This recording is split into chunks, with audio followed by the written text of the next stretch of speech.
Yo mga ka-sports, painit na naman ang usapan. Sino nga ba ang mga naturalized player na sasabak sa FIBA Asia Cup 2025? At bakit ngayon trending si Jalen Green na sinasabing nakarma raw ayon sa ilang Pinoy fans? Kung trip mo po ang ganitong content, paiwan ng follow at pa-subscribe na din. Tara, simulan na natin.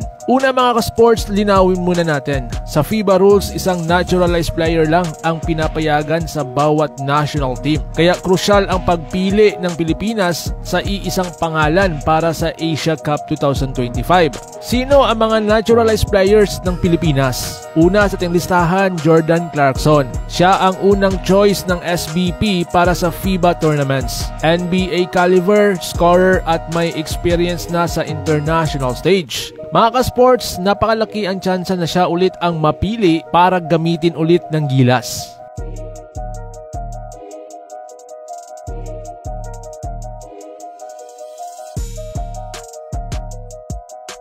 Justin Brownlee, naturalized din siya at tunay na crowd favorite. Pero ayon sa ulat, baka hindi siya makalaro dahil sa issue ng anti-doping violation. Sayang naman mga ka-sports kung totoo.